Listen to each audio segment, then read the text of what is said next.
Picture this. It's the early 1500s. A few hundred Spanish adventurers sail across the ocean and end up toppling two of the most powerful empires on the entire planet.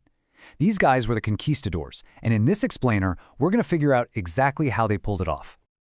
Okay, so we're jumping into an era of massive European exploration. You've got Spain, which is just starting to feel like a unified country, and it is hungry.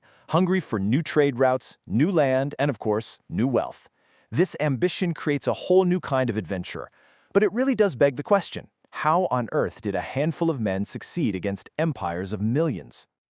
So what exactly is a conquistador? Well, the word literally just means conqueror.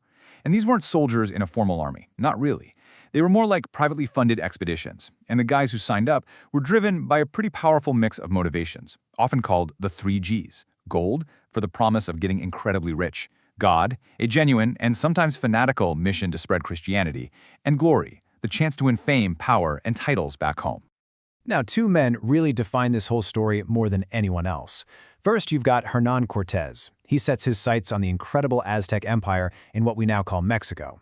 Then, about 10 years later, there's Francisco Pizarro, who looks even further south to the massive Inca Empire. The actions of just these two men would completely change the destiny of two continents. And this brings us right back to the central puzzle, the big question of this whole thing. How did these small bands of adventurers manage to overthrow entire civilizations with millions of people, complex societies, and huge armies? I mean, on paper it looks completely impossible, but it happened. And the answer is a combination of clever strategy, incredible timing, and a few devastating unseen weapons.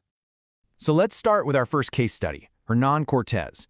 His wild story kicks off when he lands on the coast of Mexico in 1519 and starts marching inland to face an empire whose power was the stuff of legends. And what he found there was just staggering. The Aztec Empire was an incredibly advanced civilization. Its capital, Tenochtitlan, was an engineering marvel, a massive city built on an island in the middle of a lake. We're talking bigger than any city in Spain at the time. It was the heart of a powerful empire, all ruled by the Emperor Moctezuma II.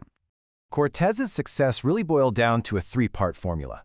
First, he was a brilliant and ruthless strategist. He realized pretty quickly that not everyone loved the Aztecs, so he made alliances with local indigenous groups who were sick of Aztec rule. They gave him thousands of warriors. Second, technology. The Spanish had steel swords, armor, and guns, and maybe most importantly, they had horses, animals the Aztecs had never seen before, which were just terrifying on the battlefield. But his third weapon, well, that was the deadliest of all, disease. You see, European diseases, like smallpox, something the indigenous population had zero immunity to, just ripped through the empire.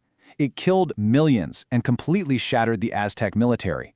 So, after months of brutal fighting and a truly horrific siege, the magnificent city of Tenochtitlan finally fell in 1521. And with its capital in ruins, the Aztec Empire was gone. Okay, now let's jump forward about a decade and head hundreds of miles south. We're going to see how this same basic formula for conquest was adapted by Francisco Pizarro in its campaign against the Inca. Pizarro's timing was just unbelievably lucky.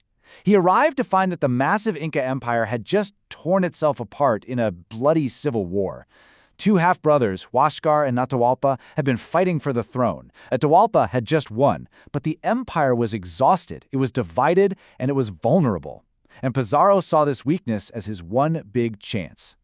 And what's wild is that the fate of the entire Inca Empire was basically sealed in a single afternoon. In 1532, Pizarro arranged a meeting with the new Emperor Atahualpa in a town called Cajamarca. But, it was a trap. Pizarro launched a surprise attack. In the chaos, his tiny force of men managed to capture the emperor himself. In one move, he had cut the head off the snake. With their god-king held prisoner, the whole Inca Empire was paralyzed. Pizarro demanded a ransom for Atahualpa's life, and this just shows you the insane wealth of the empire. Atahualpa's followers were ordered to fill a huge room once with gold and then twice over with silver. It was one of the largest ransoms in all of human history. And the Inca delivered. They gathered this unbelievable treasure from all across the empire to save their king. But Pizarro broke his promise. He was afraid that Atahualpa could rally his people and attack, so the Spanish executed him anyway. With their leader gone and their entire command structure shattered, the Inca resistance just crumbled over the next few years. The fall of the Aztec and Inca empires wasn't just the end of two civilizations, it was really the beginning of a whole new global reality. The consequences of these conquests were massive, and they would shape the Americas for the next 500 years. Maybe the most devastating impact of all was on the people themselves. Historians call it the Great Dying. Just look at this chart. The indigenous population absolutely plummeted. And while the wars were brutal, the real killer was disease. Smallpox, measles, the flu, these sicknesses, brought by the Europeans, wiped out an estimated 90% of the population in some areas. Just staggered. And the impact was just total, across the board. Politically, two of the world's great empires vanished, replaced by Spanish colonial rule. Economically, all that gold and silver was shipped off to Spain, while indigenous people were forced into labor under a brutal system called the encomienda. Culturally, the Spanish language and Christianity became dominant, and socially, a whole new hierarchy was created with Europeans right at the top. So, how are we supposed to make sense of all this today? Well, the legacy of the conquistadors isn't a simple story of good guys and bad guys. It's incredibly complex, and how you see it really depends on your perspective. From a traditional Spanish point of view, these men were courageous pioneers, right? They expanded Spain's empire, they brought what they believed was the one true faith to a new continent, and they made their country the richest in the world. But from the indigenous perspective, they were violent invaders. Their arrival meant betrayal, disease, and the complete destruction of their world and way of life. And really, both of these viewpoints are part of the full story. The imprint of that era is still all around us today. Spanish is the main language across most of Latin America. Christianity is a major religion. Great modern cities like Mexico City are literally built right on top of the ruins of ancient capitals. And yet, and this is so important, indigenous cultures were not erased. They survived, they adapted, and their languages, their art, and their traditions are still a vital living part of the Americas today. And so we're left with this final, really challenging question. When we look back at figures like Cortés and Pizarro, what do we see? Are they ambitious explorers or ruthless criminals? Were they agents of progress or the architects of destruction? There really are no easy answers here. And their complicated story forces us to think about how power, culture, and ambition can collide to completely reshape our world.